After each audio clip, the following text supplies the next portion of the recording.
So it's been a while since I did a vlog, but I'm going to do a book vlog today on these two books. Now, they're both YA books. The first is Too Dark to See, and this is published by Firefly Press, by Chloe Houch, not quite sure how to say her name. And it's a beautiful read of a girl who is grieving her mother. So she's 16 and she's struggling because she's just moved house into this kind of wild area, and it's how she really begins to journey through grief, through exploring the landscape around her, getting to know the ponies on the mountain, and a boy called Sean as well.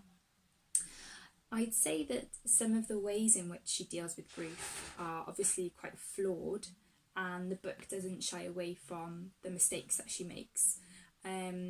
Perhaps it might have been nice if there were more people in her life, in Kay's life, who would help her along, but at the same time, in the interest of realism, there are a lot of teenagers in these kind of situations who are muddling through the dark on their own.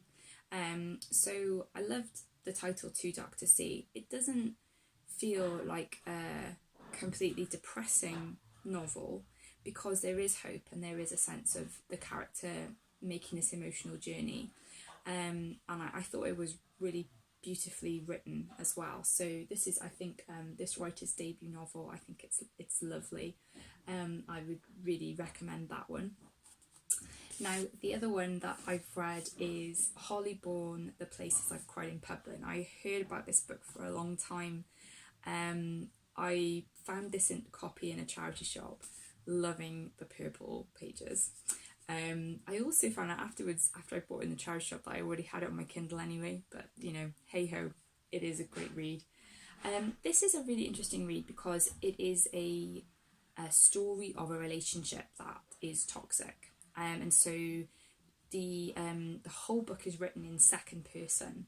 So the character Amelie is basically telling the story to Reese, this boy that she meets in sixth form and just has a really intense relationship with.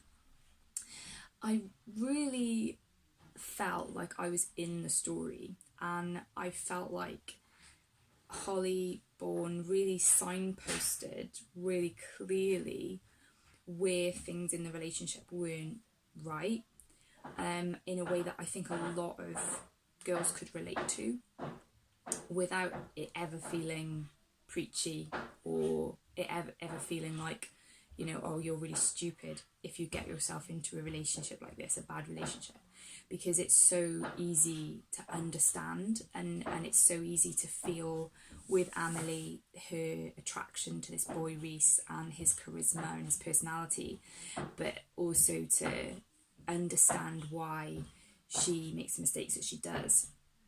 I really love the fact that this book is about strength in weakness, because a lot of our society nowadays is about, you know, Instagramming everything, looking perfect, putting on a show, and because she's crying in public, she's broken, she's really obviously you know, messed up by this bad relationship, and she works through that to find her way out, and I think it's really, really powerful. But it doesn't feel like a kind of issues book. It feels like a really real story that is very absorbing as well. So I definitely think this one is totally readable. Really couldn't put it down, and absorbing, and it really also takes you on an emotional journey where you see the ugliness of a bad relationship, and you kind of navigate your way through it too. So I'd say both of these reads, you know, these are not like light-hearted reads, but at the same time, both really enjoyable to read, really worth it, and they both take you on a journey where you feel like you've learnt something by the end of it, and I think they're both beautifully written books, so thoroughly recommend them both. If you love reading YA novels and you want to hear more of my vlog reviews, please hit subscribe and then you won't miss out.